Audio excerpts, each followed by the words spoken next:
confiáramos en Dios como confiamos en la silla que puede con todo nuestro cuerpo.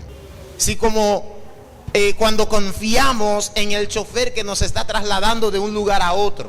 Si como la gente confía en los paracaídas, confiaran en Dios, su vida fuera totalmente diferente. Hermano, así como tú confías en esa silla, más tienes que confiar en Dios. Más debemos de confiar en Dios que en un paracaídas, que en un avión, que en un auto. Pero en el caso espiritual, ese objeto confiable que acabamos de leer es Dios. Ese objeto confiable es Dios. Y nosotros debemos de oír y creer en su palabra. El oír y creer en su palabra produce el acto voluntario. Cuando nosotros oímos acerca de Dios y creemos en lo que Él ha hablado, de manera voluntaria confiamos en Él. Es imposible cultivar la fe sin oír acerca de Dios. Es imposible, hermano, porque no podemos confiar en quien nosotros no conocemos. No podemos confiar en algo o en alguien que nosotros no conocemos. Tú no vas a dejar a alguien con tus niños en tu casa sin haber tenido una plena confianza, un pleno conocimiento de quién es ese alguien. Por eso es que la gente dicen que muchas personas dicen que confían en Dios, pero en el momento de demostrarlo dicen: espérate, Dios, tengo que tratar de defenderme como yo pueda porque esta situación está fuerte.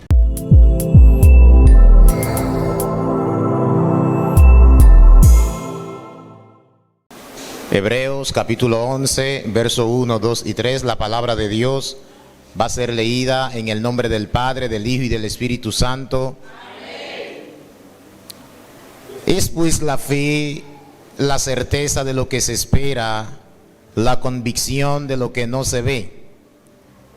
Porque por ella alcanzaron buen testimonio los antiguos. Por la fe entendemos haber sido constituido el universo por la palabra de Dios, de modo que lo que se ve fue hecho de lo que no se veía. Señor, te damos gracias por tu palabra, la cual es santa, bendita, verdadera, el alimento que necesita nuestra alma. Gracias, Señor, por tu palabra, en el nombre de Jesús. Amén y amén. Gracias, pueden tomar asiento.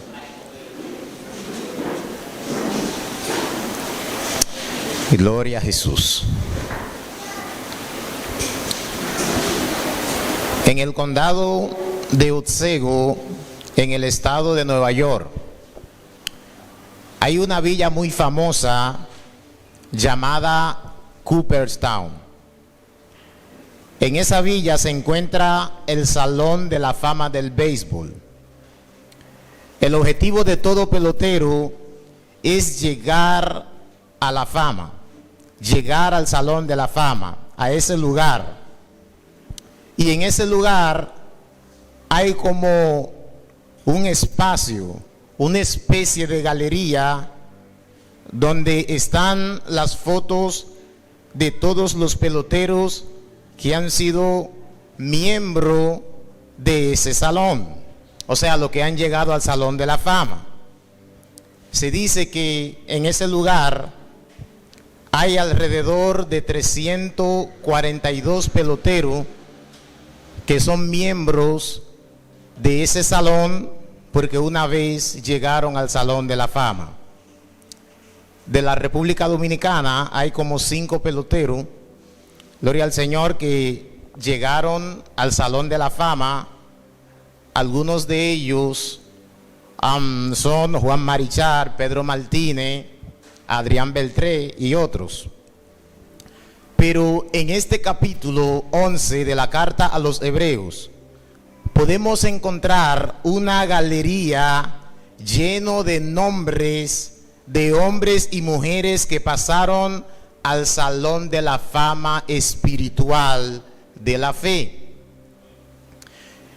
En Hebreo 11, hermanos, tanto hombres como mujeres, podemos ver más de 50, incluso el mismo expositor dice que no bastaría el tiempo mencionar a todas las personas, hombres como mujeres, que tuvieron hazañas de fe en el Antiguo Testamento. El versículo 2 nos dice que estos hombres alcanzaron buen testimonio. Estamos hablando de hombre como Abel. Dice el versículo 4, por la fe Abel ofreció a Dios más excelente sacrificio que Caín, por lo cual alcanzó testimonio de que era justo, dando Dios testimonio de sus ofrendas, y muerto aún hablaba por ella. Abel alcanzó buen testimonio por el sacrificio que él había hecho a Dios. Pero no solo el sacrificio, de lo que más nos predican o nos enseñan acerca de Caín es del sacrificio que hizo Caín, que le ofreció a Dios. Pero son pocos que hablan de algo más profundo, más importante para Dios que el sacrificio que Caín le había ofrecido a Dios. Y es su corazón. Por eso, literalmente dice el texto que Dios se agradó de Abel. Se agradó de Abel y de su ofrenda. Pero a Dios no le agradó a Caín y a su ofrenda. O sea, antes de Dios recibir la ofrenda de Abel, lo primero, hermanos, que Dios recibió fue su corazón. Podemos darle 1000 cosas a Dios, pero si nuestro corazón no es agradable a su voluntad, hermano, de nada valen las ofrendas, de nada valen las alabanzas, de nada valen los cánticos si nuestro corazón está desviado de la verdadera santidad. Dios quiere que antes que le cantemos, antes que nosotros trabajemos en su viña, antes que nosotros nos fajemos en la obra del Señor, Él quiere que nuestro corazón sea puro. Dice el texto que Dios se agradó de Abel y de su ofrenda. Primero Él vio a Abel y luego miró a su ofrenda. Pero también el versículo 7 nos presenta hombres como Noé. Dice, por la fe Noé, cuando fue advertido por Dios acerca de cosas que aún no se veían, con temor preparó el arca en que su casa se salvase. Y por esa fe condenó al mundo y fue hecho heredero de la justicia que viene por la fe. Hermanos, Noé fue salvo y también su familia fue por la fe. Porque el Señor le dijo que construyera un arca, que iba a caer agua del cielo. Pero si analizamos el Génesis, vemos que nunca había llovido, sino que un vapor salía de la tierra y dice que regaba toda la tierra. Pero este hombre confió en la palabra de Dios y construyó el arca que Dios le había dicho que construyera. Y no solo eso, hermanos, sino que Noé pudo confiar que Dios le ayudaría a construir el arca, porque me imagino lo difícil que era construir un arca del tamaño que lo construyó Noé. Él confió en Dios y actuó. Dios le dijo, haga. Dios le dijo, haz esto, y él lo hizo sin cuestionar. Obedeció a Dios. También en el versículo 8 vemos a hombre como Abraham. Dice, por la fe Abraham, siendo llamado, obedeció para salir al lugar que había de recibir como herencia, y salió sin saber a dónde iba. ¿Escucharon esto, hermano? Abraham, Dios le dijo salga, y él, sin saber a dónde iba, él salió, hermano, confiando en la palabra de Dios. Por la fe habitó como extranjero en la tierra prometida como en tierra ajena, morando en tiendas con Isaac y con Jacob, coherederos de la misma promesa, porque esperaban la ciudad que tiene fundamentos, cuyo arquitecto y constructor es Dios. O sea, cuando Dios le habló a Abraham, hermanos, Abraham entendía que Dios estaba usando esa tierra para simbolizar aquella ciudad celestial que Dios había de entregarle tanto a él como también a su descendencia. Dice el versículo 17, por la fe Abraham, cuando fue probado, ofreció a Isaac, y el que había recibido las promesas ofrecía su unigénito, habiéndosele dicho: en Isaac te será llamada descendencia, pensando que Dios es poderoso para levantar aún de entre los muertos, de donde en sentido figurado también le volvió a recibir. Cuando Dios le ordenó a Abraham a sacrificar a su único Isaac, hermanos, Abraham estaba confiado en una palabra que Dios le había dado. ¿Cuál palabra? En Isaac te será llamada descendencia. Por tanto, Abraham tenía una confianza tan grande en Dios, una fe tan grande en Dios, que Abraham, hermano, no titubeó, no cuestionó a Dios cuando Dios le dijo: sacrifícame a tu único Isaac. Sino que él fue y obedeció a la voz de Dios, y él, dice el texto aquí, literalmente, pensando que Dios es poderoso para levantar aún de entre los muertos, de donde en sentido figurado también le volvió a recibir. Porque para Abraham ya Isaac estaba muerto, porque cuando Abraham llevó a Isaac al monte Moriah para ser sacrificado, hermanos, Abraham no estaba jugando. Abraham cogió la palabra de Dios en serio, confió en Dios, confió en su palabra, no solamente en la palabra de llevarlo al monte y sacrificarlo, sino también en la palabra que Dios previamente le había dado, diciéndole: en Isaac te será llamada descendencia. Hermano, no importa la adversidad, no importa el problema, no importa lo fuerte que sea la prueba, hermanos, debemos de confiar en la palabra de Dios. Tenemos también hombres como Moisés, verso 24. Solamente seleccioné algunos porque son tantos que la noche no bastaría, hermano, para hablar punto por punto las historias de todos esos hombres de Dios que habla Hebreos capítulo 11. Dice el verso 24: por la fe Moisés, hecho ya grande, rehusó llamarse hijo de la hija de Faraón. ¿Escucharon esto? Rehusó llamarse hijo de la hija de Faraón, escogiendo antes ser maltratado con el pueblo de Dios que gozar de los deleites temporales del pecado. Recuerden que Egipto, hermano, era un imperio. Egipto era una nación poderosa. Egipto en ese tiempo era el centro del mundo, el centro de las vanidades. Y él prefirió sufrir con el pueblo de Dios.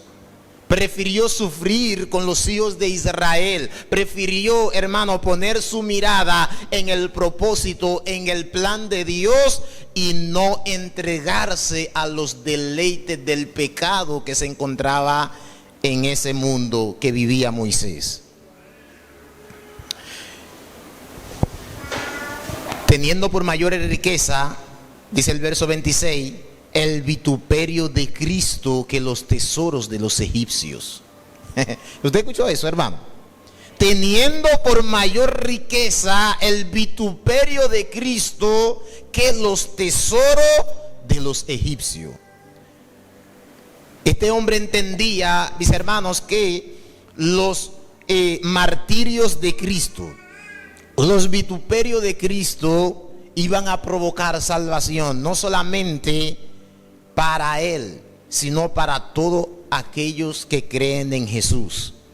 Y Él entendía que los vituperios de Cristo iban a producir bendiciones eternas, mejores bendiciones que podemos observar, o mejores deleites que podemos observar en el mundo presente. A pesar de que las cosas de este mundo, por más bonitas que parezcan, son corrompidas, son perecederas, hermano, podemos observar que estas cosas algún día serán eliminadas, algún día dejarán de ser, porque como dice Eclesiastés, vanidad de vanidades, todo es vanidad. Entonces él estaba mejor mirando las cosas que no se ven, las bendiciones que le iba a dar, que le iba a producir en su vida los vituperios de Cristo. Y dice que porque tenía puesta la mirada en el galardón, por la fe dejó a Egipto, no temiendo la ira del rey, porque se sostuvo como viendo al invisible. Wow, hermano, pero el Antiguo Testamento no nos da una revelación tan profunda y tan clara de quién era Moisés como hebreo. Déjeme leerle ese texto nuevamente. Por la fe dejó a Egipto, no temiendo la ira del rey, porque se sostuvo como viendo al invisible. O sea, hermano, él está viendo ahí los deleites que habían en Egipto, la ira del rey y el privilegio de ser llamado el hijo de la hija de Faraón.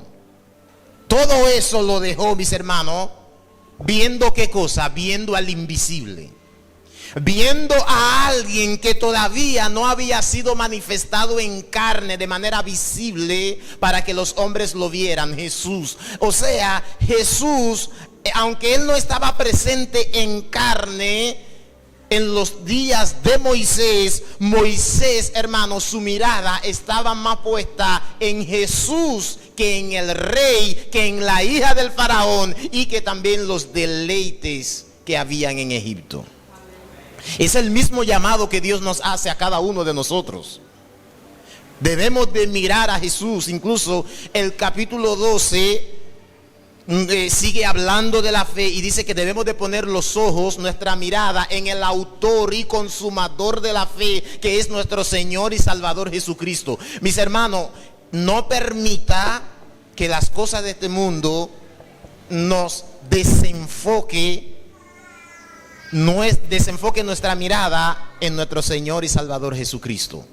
Debemos de mirar a Cristo, mis hermanos. Es verdad que hay muchas cosas llamativas en este mundo, como las habían en los días de Moisés, que llamaban la atención de Moisés. Óigame, hermano, qué cosa más grande, más privilegiada era llamarse Moisés el hijo de la hija del faraón. Él pertenecía a la familia real. Él era como un hijo del faraón, como un hijo del rey, y a él no le importó eso, hermano. Él vio a Cristo más precioso. Él vio a Cristo más hermoso. Yo no sé si tú ves a Cristo más hermoso que tus necesidades, que el pecado, que las cosas de este mundo. Saben, hermano, la gente, los ojos se le van detrás de los autos, de las casas. Wow, si yo tuviera esa casa, wow, si yo tuviera ese auto. Hermano, óigame, emociónese así por Cristo. Cristo es infinitamente más hermoso y más precioso que las cosas de este mundo. Pero es una realidad que la puede percibir aquellos que tienen fe en Dios. Dice, por la fe celebró la Pascua y la aspersión de la sangre, para que el que destruía a los primogénitos no los tocase a ellos. Hay gente que el Señor le hubiera mandado a hacer eso, dirían, pero ¿y qué efecto puede hacer, qué efecto de protección puede hacer, la sangre de un cordero en la puerta de mi casa? ¿Qué efecto puede hacer en mi vida? Yo no voy a hacer nada. ¿Se acuerdan de Naamán, verdad? Naamán el leproso. Amén.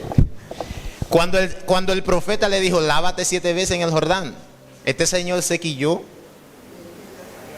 zapateó, hermano, y cuando iba a devolverse para Siria, dice que su siervo le dijo, pero si el profeta te hubiera mandado a hacer algo mayor, ¿tú no lo harías? ¿Y qué es zambullirse 7 veces en el Jordán? No, que allá hay ríos mejores que este, más bonito, más grande que este.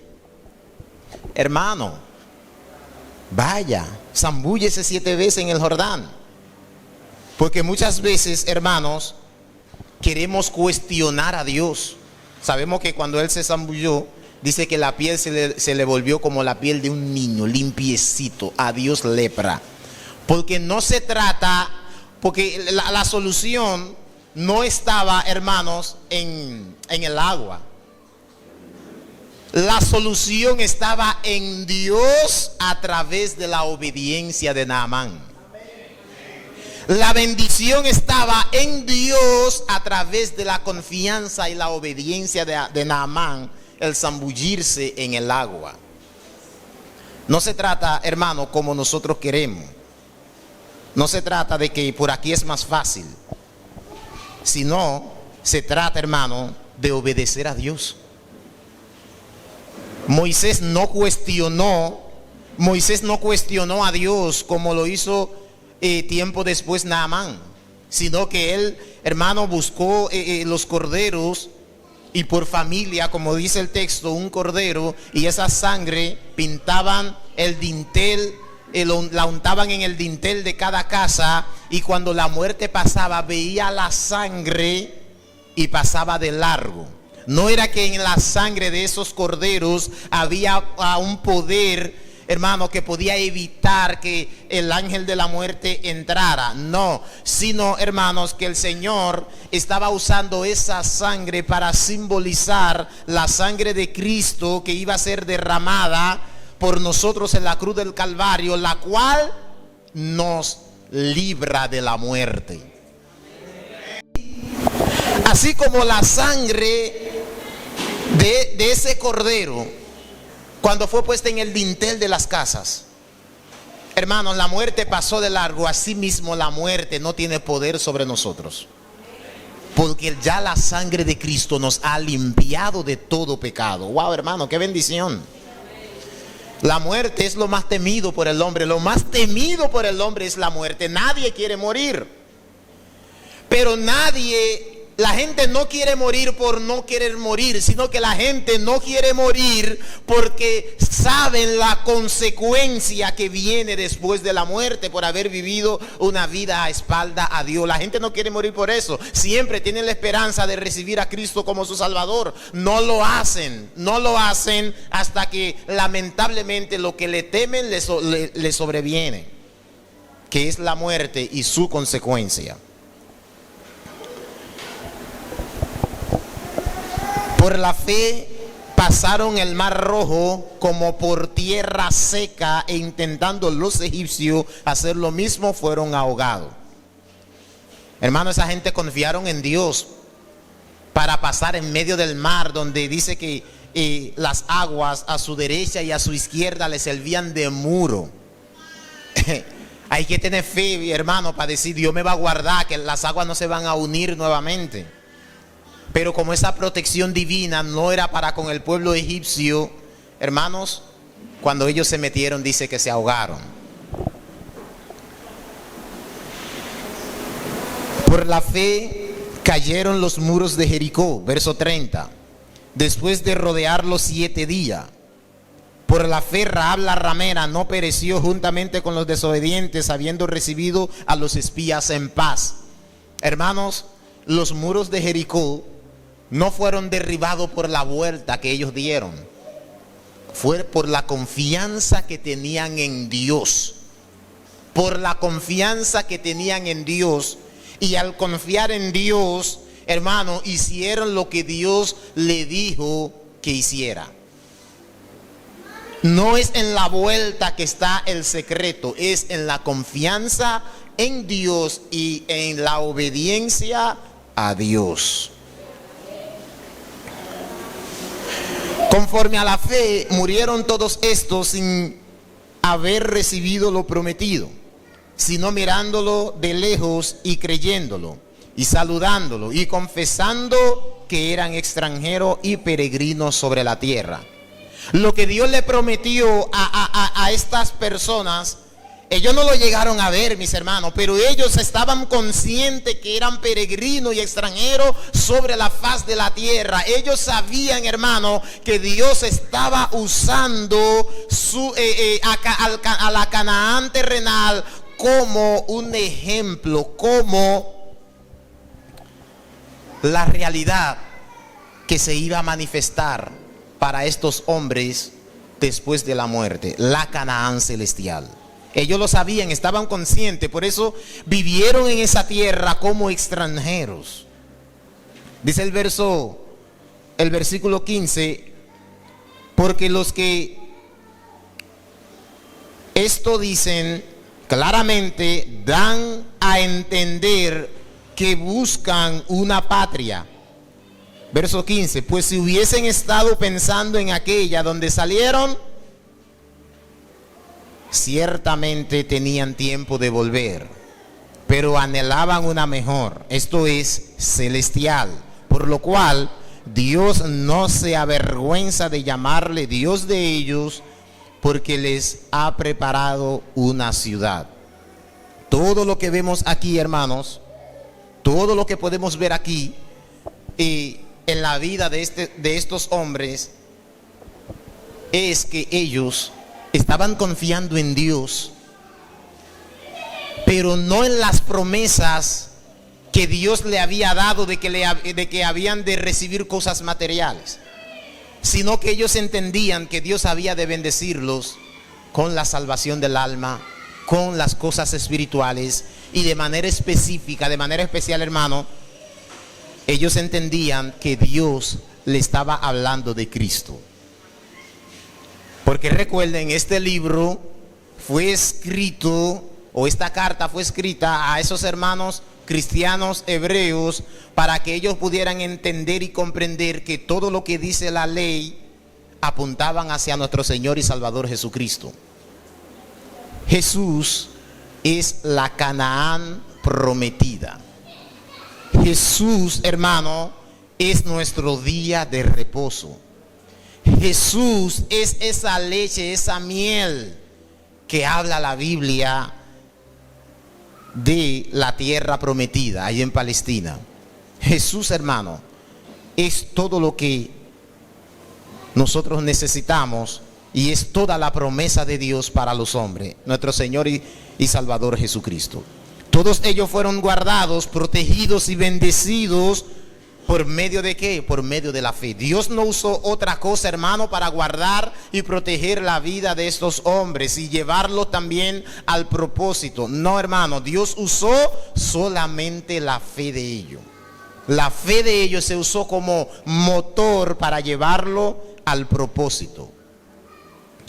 Y por eso dice el versículo 6, pero sin fe es imposible agradar a Dios, porque es necesario que el que se acerca a Dios crea que le hay y que es galardonador de los que le buscan. Sin fe es imposible agradar a Dios. Pero hay una pregunta que debemos de hacernos. ¿Qué es la fe? ¿Qué es la fe? Observamos en el versículo 1. Y dice, es pues la fe, la certeza de lo que se espera, la convicción de lo que no se ve. Pero si observamos algo aquí, mis hermanos, el texto solamente nos está presentando un efecto de la fe en la vida de nosotros, los que creemos, pero no una definición de la fe. Alguien define la fe, voy a leer textualmente, alguien define la fe de la siguiente manera: es el acto voluntario y actitud de una persona por los que pone completa confianza en un objeto confiable, permitiendo que ese objeto gobierne sus acciones. ¿Qué es la fe?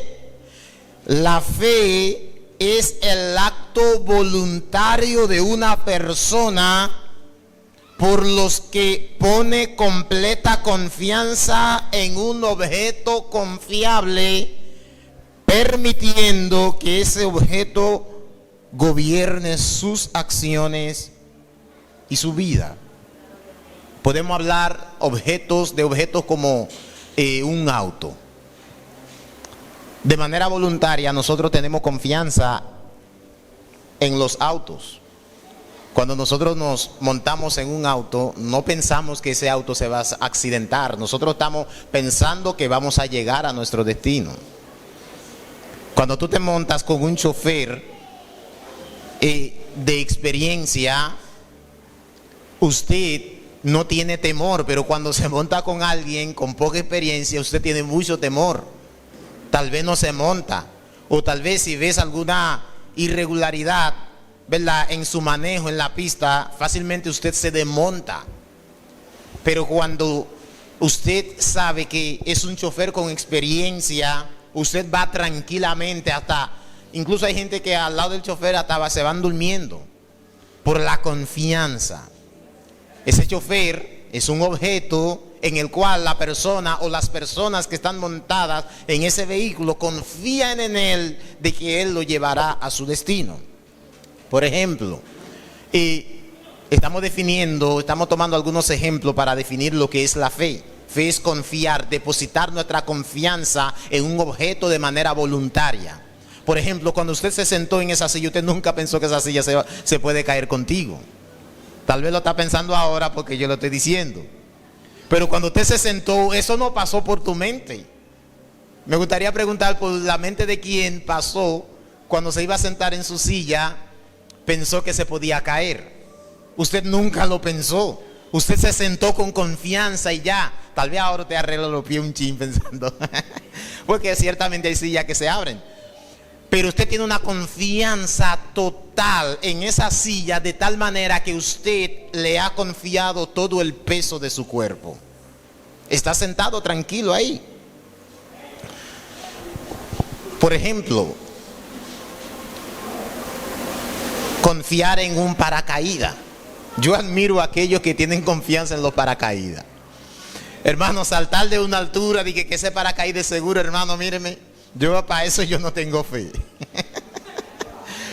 Para eso yo no tengo confianza, no tengo fe. Hermano, eso es un asunto que está cosido con hilo, un asunto hecho de tela, hermano. Y hay gente que confían en ello, saltan con ello de aviones, de grandes alturas, de montaña. No sé si usted ha visto esos videos donde la gente desde una montaña se lanzan al precipicio, se lanzan al vacío confiando en un paracaídas, hermano. Yo admiro la fe de esa gente. Hermano, le digo una cosa: si nosotros usáramos la fe que tenemos en los objetos materiales físicos, si esa fe la usáramos para con Dios, hermano, el cuento sería otro. Nuestra vida espiritual o la vida espiritual de muchos sería totalmente diferente. Si confiáramos en Dios como confiamos en la silla que puede con todo nuestro cuerpo. Si cuando confiamos en el chofer que nos está trasladando de un lugar a otro. Si como la gente confía en los paracaídas, confiaran en Dios, su vida fuera totalmente diferente. Hermano, así como tú confías en esa silla, más tienes que confiar en Dios. Más debemos de confiar en Dios que en un paracaídas, que en un avión, que en un auto. Pero en el caso espiritual, ese objeto confiable que acabamos de leer es Dios. Ese objeto confiable es Dios.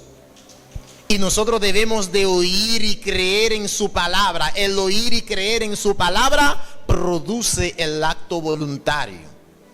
Cuando nosotros oímos acerca de Dios y creemos en lo que Él ha hablado, de manera voluntaria confiamos en Él. Es imposible cultivar la fe sin oír acerca de Dios.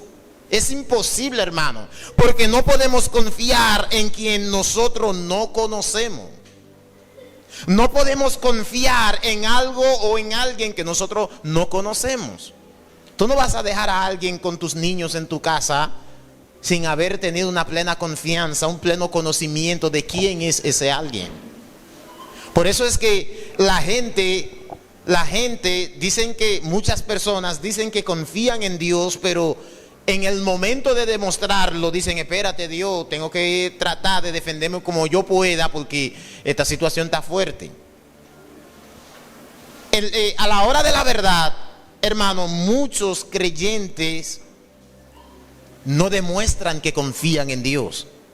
Pero para poder confiar en Dios, como acabé de leer ahorita, gloria al Señor, el objeto confiable es Dios, y para poder confiar en Él debemos de escuchar ¿qué cosa? Su palabra, porque la palabra de Dios es el medio por el cual podemos conocerle a Él. No hay otro medio, hermano.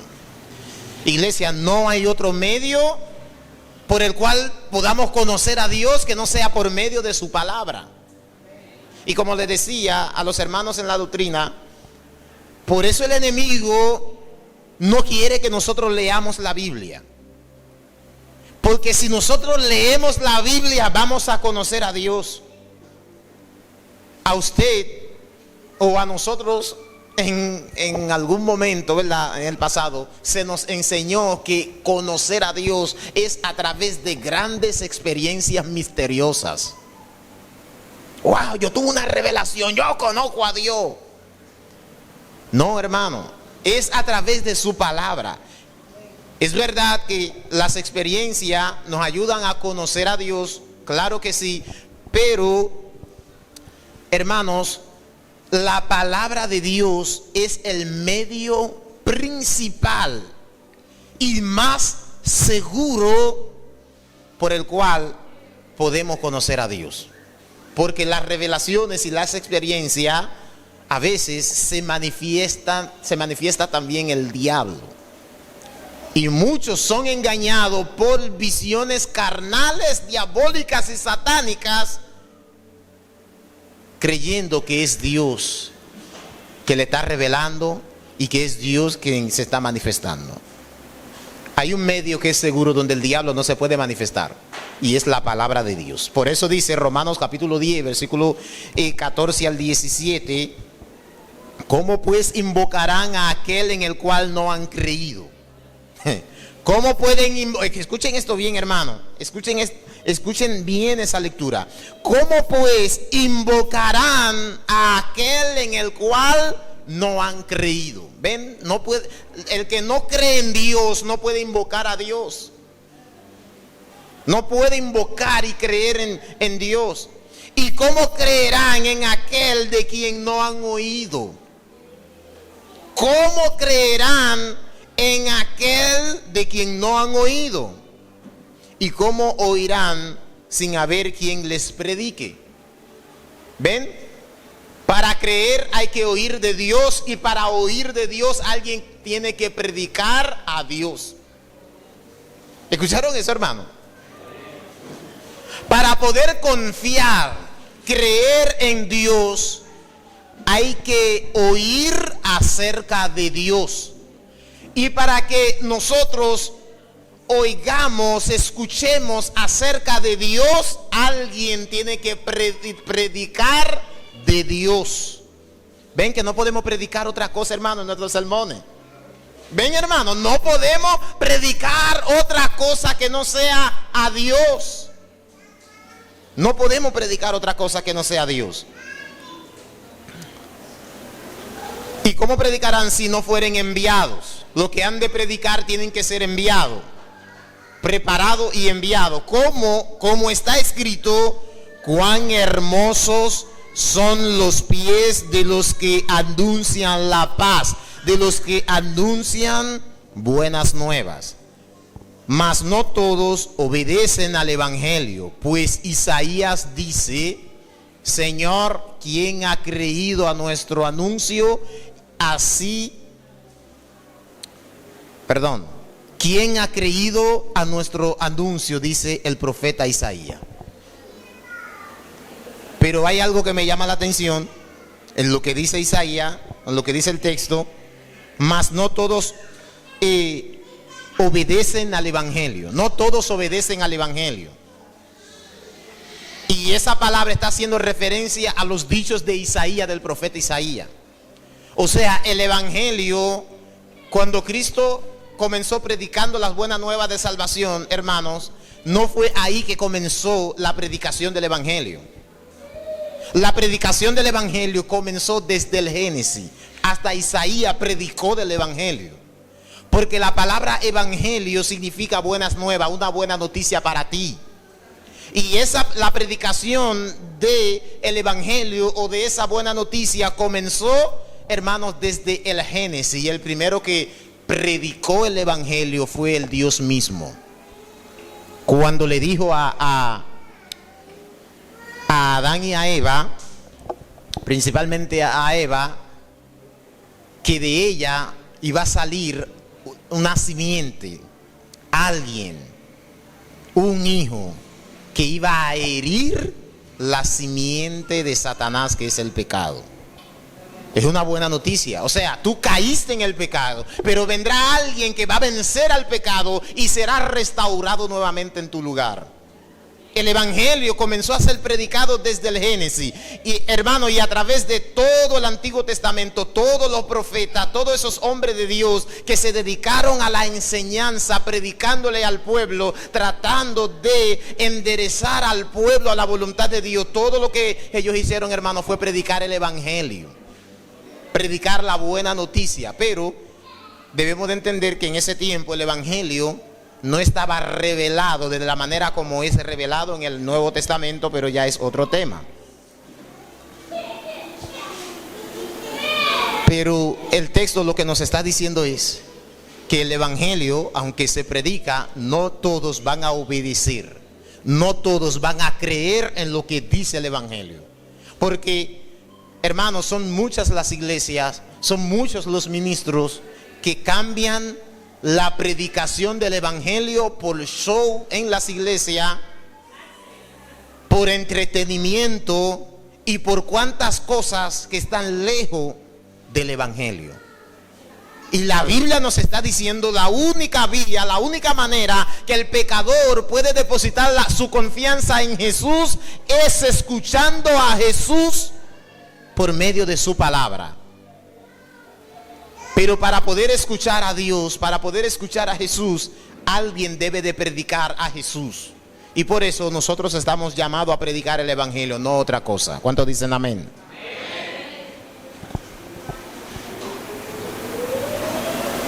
La fe en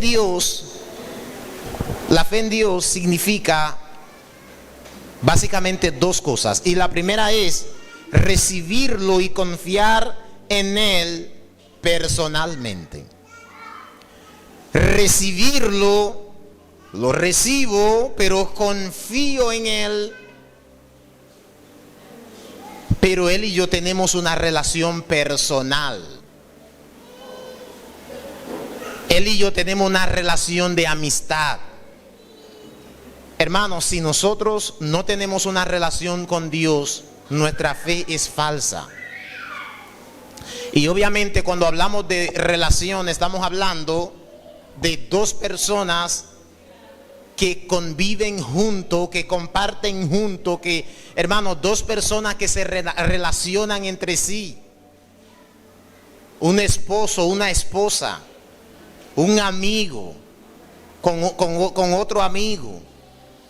Si no hay una relación personal con Dios, nuestra fe no sirve, hermano. Nuestra devoción no sirve. Debe de haber una relación personal con el Señor. Por eso Él tiene que intervenir. Él tiene que participar en todo lo que nosotros hacemos. No solamente cuando cantamos, no solamente cuando predicamos, no solamente cuando aplaudimos, no solamente cuando lo adoramos en la casa de oración, sino, hermano, en todo lo que hacemos, en el trabajo, en el hogar, en la escuela, donde quiera que estemos, Dios tiene que estar ahí, hermano, porque tenemos una relación estrecha y personal con Él. Segundo, estar de acuerdo con lo que Él ha revelado en su palabra y obedecerla. Estar de acuerdo, fe es estar de acuerdo con lo que Dios dice en su palabra. Pero no solamente estar de acuerdo, sino también obedecer lo que Él ha dicho. Porque, hermanos, esto significa el estar de acuerdo con Él, con lo que Él dice en su palabra, no solamente lo que Él, no es solamente estar de acuerdo con lo que Él nos ha prometido, o sea, salvación, vida eterna, gozo eterno en su presencia, sino también con lo que Él revela en su palabra en cuanto al castigo eterno. Tenemos que creer lo que Dios ha prometido a sus hijos, pero también debemos de creer y aceptar lo que Él promete para aquellos que le desobedecen y no confían en Él. Porque creer en Dios, tener fe en Dios, no es saber que Él está ahí. Por eso dice Santiago, capítulo 2, versículo 19 en adelante: tú crees que Dios es uno, bien haces. También los demonios creen y tiemblan. Tú crees que Dios es uno, tú crees que Dios es... Incluso ese texto nos da a entender que los demonios tienen una buena teología de Dios, en el sentido de que ellos saben que Dios es uno. No existen muchos dioses, hermano. Existe un solo Dios. Los demás objetos, vamos a llamarle así, los demás objetos que hay en el mundo le han dado título de Dios, pero no son Dios. Los demonios saben que Dios es uno. Los demonios tienen una buena teología de Dios en ese sentido. Mas quieres saber, escuchen esto bien, ahí entramos en nuestro tema, las obras de la fe. Las obras de la fe, porque la fe no es un paquete que viene solo. La fe viene acompañado de algo. ¿Alguien lo puede decir? La fe viene con las obras.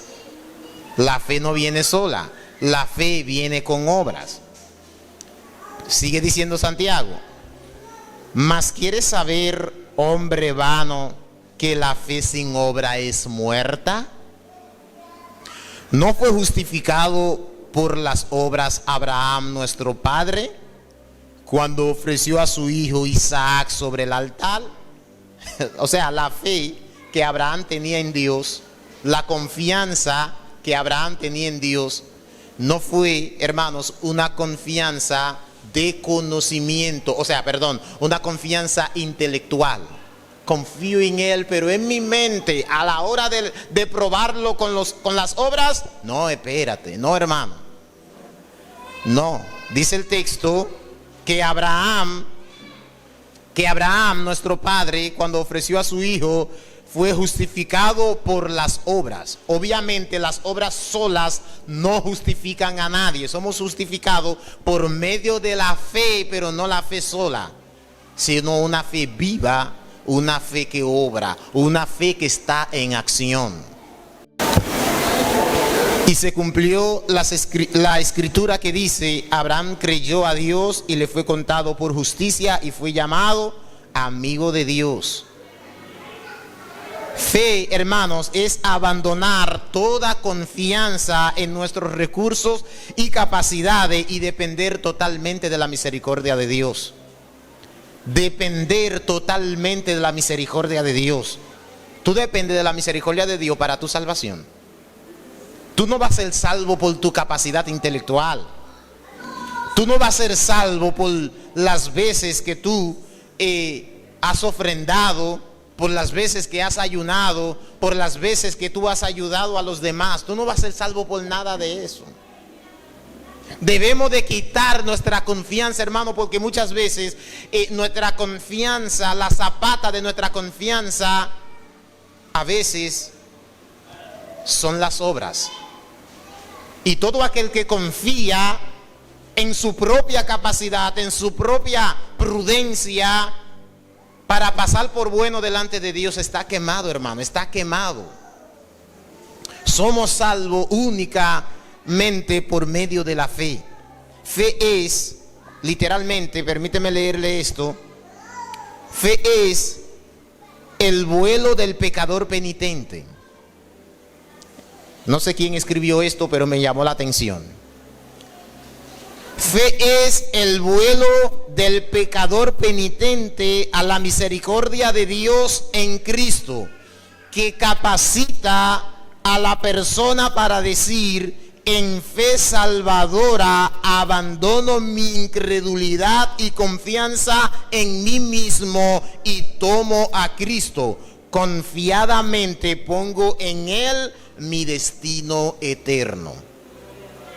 Ese texto, que no es bíblico, que lo vi por ahí, me agradó y por eso se lo estoy citando, nos está diciendo, hermanos, que así como nosotros nos sentamos en nuestra silla y nosotros le dedicamos todo el peso de nuestro cuerpo, no pensando que nos vamos a caer al suelo, así debemos de encomendarle a Dios nuestra alma, nuestra vida, hermano, de que Él la guiará hacia un futuro seguro. Asimismo es que tenemos que confiar en Dios. ¿Tú quieres agradar a Dios? Tienes un medio y afortunadamente es el único medio. Tú quieres agradar a Dios, hay un medio y ese medio es la fe. Y fe significa también ir con las manos vacías ante Dios. No hay nada que podemos darle a Dios, hermano, para que Él después nos restituya, porque nosotros primero le dimos. Es incorrecto, hermano, es antibíblico ayunar para que Dios nos bendiga, orar para que Dios nos bendiga. Incluso hasta nuestra oración debemos de orar sabiendo, hermano, que todo lo que Él nos puede responder, todo lo que Él nos puede dar es por pura gracia. No porque supiste hacer una oración magistral. Déjame orar llorando para poder así llamar la atención de Dios, para así apenar a Dios. Hermanos, no hay nada que podamos hacer para llamar la atención de Dios. Usted puede orar y a veces en medio de la oración, no sé si le ha pasado a algunos hermanos, pero eso me ha pasado, que a veces uno está orando y uno se siente tan centrado en la oración, tan conmovido, tan conectado, y uno se siente tan bien y con una presencia tan fresca de parte de Dios, que uno hasta llora, hasta gime delante de la presencia de Dios. Pero no pensemos, hermanos, que nuestras lágrimas llamarán la atención de Dios. Yo escuché a alguien decir en una ocasión que aún nuestras lágrimas de arrepentimiento necesitan ser lavados por la sangre de Cristo para que Dios lo pueda recibir. ¿Usted escuchó eso? Usted no entendió lo que yo le dije. Cuando estamos arrepentidos por un pecado o de un pecado, cuando nos sentimos mal delante de su presencia porque le hemos fallado, hemos pecado contra Él, muchas veces lloramos, hermano, por el pecado que hemos cometido, por haber fallado a Dios. El verdadero creyente, hermano, hay momentos en su vida que llora, que gime por haberle fallado a Dios. Y ese personaje, que no sé quién es tampoco, dijo que aún nuestra lágrima de arrepentimiento, o sea, las lágrimas que brotamos cuando nos arrepentimos, para Dios recibir esas lágrimas necesitan ser lavadas con la sangre de Cristo, porque ni eso sirve de nosotros. Isaías 64, versículo 6. Todos nosotros somos como suciedad, y todas nuestras obras de justicia delante de Dios son como trapo de inmundicia. ¿Y saben lo que es un trapo de inmundicia? ¿A qué se refería el profeta? Esos trapos que eran desechados en la basura. Esos trapos que usaban las mujeres en su costumbre menstrual. Eran trapos de inmundicia que eran arrojados a la basura. Dice el Señor que todo lo bueno, que usted y yo, todo lo bueno que somos, es como ese trapo. Ve, hermano, si entendemos el evangelio, el orgullo nunca nos va a subir a la cabeza. Vamos a entender, hermano, que si estamos limpios ahora ha sido por la gracia de Dios. Y nosotros no dimos nada. No dimos nada. Incluso, oigan esto bien, aún la fe que tenemos en Dios fue Dios que nos la dio. ¿Usted escuchó eso? La fe no proviene del hombre. La fe es una herramienta que Dios le da al hombre para que el hombre la use. Pero la fe no proviene del hombre.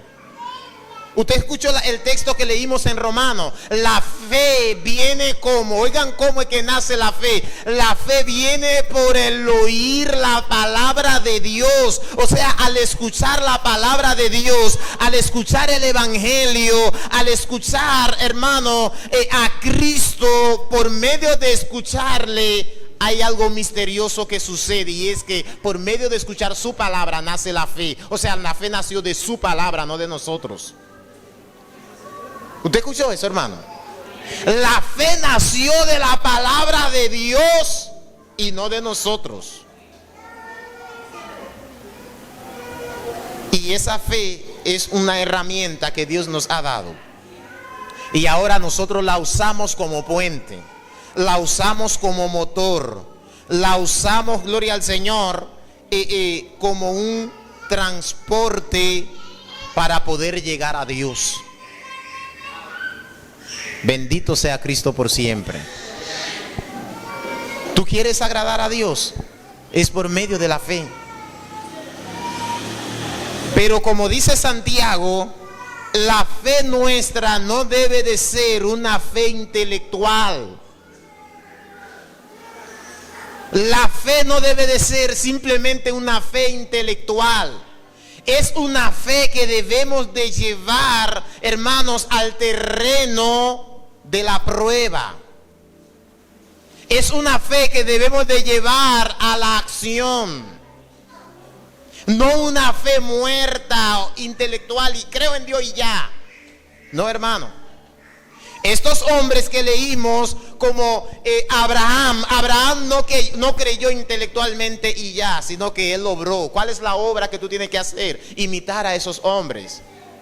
Hacer lo que Dios te dijo que haga. Dios te dijo que haga algo. Si tú confías en Él, tú vas a hacer lo que Dios te dijo que haga. Abraham demostró que él tenía fe en Dios, no solamente en el intelecto, sino también en la práctica, en las obras. Dios le dijo, sacrifícame a tu Isaac. Ah, pero Dios ni cuestionó a Dios, hermano, ni cuestionó a Dios. A Noé Dios le dijo, prepárame un arca. Hermano, recuerden que en los tiempos de Noé, en los días de Noé, no existían las herramientas modernas que hay hoy día para trabajar, para labrar la madera. Hermano, para mí, yo siempre pienso, ¿cómo Noé pudo hacer eso? ¿Cómo? Yo me imagino lo trabajoso que fue para Noé. Pero él obedeció. Pero no solo obedeció al mandato de hacer el arca, sino también de creer en la palabra de Dios, aunque él nunca había visto llover de arriba para abajo. Dios le dijo, va a caer agua de arriba para abajo, entonces ya yo lo creo. ¿Tú crees que Cristo viene ya? Entonces esa fe que tú tienes en eso, tú la estás llevando a la obra para prepararte, para alistarte como aquel viajero que está bien vestido y que tiene las maletas en mano, porque sabe que, aleluya, el avión prontamente va a despegar. ¿Es verdad que tú crees en Dios? Tú estás porque si tú dices que crees en Dios y no crees en su palabra, tu fe es vacía. Tu fe es vana. Y lamentablemente vemos también, porque vimos aquí historias de fe de muchos hombres y mujeres en el Antiguo Testamento que confiaron en Dios y hoy su historia queda registrada en el capítulo 11 de Hebreo. Pero también podemos ver hombres que no confiaron, lamentablemente. No confiaron. Estamos hablando de Israel, que quedó perecido en el desierto. ¿Por qué? Porque no confiaron en Dios. ¿Ustedes se acuerdan cuando Dios mandó a los 12 espías a conocer la tierra de Canaán? ¿Se acuerdan qué pasó cuando regresaron de allá para acá? 12 de ellos no confiaron en la palabra de Dios. Hermano, le digo una cosa. A nosotros como cristianos, no hay nada peor que nos pueda pasar que desconfiar en Dios. Yo quisiera que la iglesia asimile bien esta palabra. Nosotros como cristianos, no existe nada peor que nos pueda pasar que desconfiar en Dios. ¿Saben por qué, hermano? Porque confiar en Él es la única manera que podemos agradarle. La única manera que podemos agradarle. De la única manera que podemos ser salvos es confiando en Él. De la única manera que podemos recibir sus bendiciones es confiar en Él. De la única manera que podemos perseverar en este evangelio es confiando en Él. No hay, hermano, no hay otra forma, no hay otra manera con la que podamos agradar a Dios que no sea confiar en Él. Confiar en lo que Él dice. Y esa confianza en Él implica, hermano, aún no recibir cosas que tú entiendes que tú deberías de recibir. Esa confianza implica no recibir, oigan esto bien, su protección en ciertos momentos de la vida. Esteban no recibió su protección para ser librado de la muerte por medio de las pedradas que le daban. Dios no lo libró a él. Él murió apedreado. Pablo en muchas ocasiones, hermano, cayó preso y Dios no lo libró de caer. Dios siempre lo sacaba, es obvio. No está registrado en la Biblia, pero según se cree, el apóstol Pablo fue decapitado. Si fue así, Dios no lo libró, hermano, de ser decapitado. Y así sucesivamente, grandes hombres de Dios murieron de una manera, hermano, horrible. Y Dios no lo libró de la muerte. O sea, la confianza en Dios implica incluso Dios no librarnos de ciertas situaciones difíciles. Yo creo que mi esposo viene, y si no viene. Yo creo que mi hijo viene, y si no viene.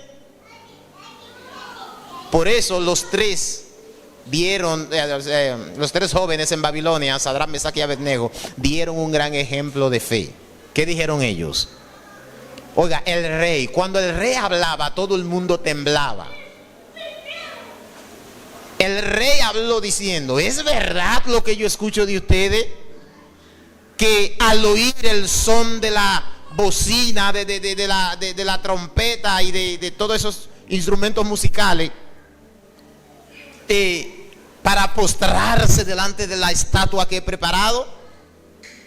Y óigalo cómo le contestaron al rey, al más temible en ese tiempo, el imperio más grande de ese tiempo.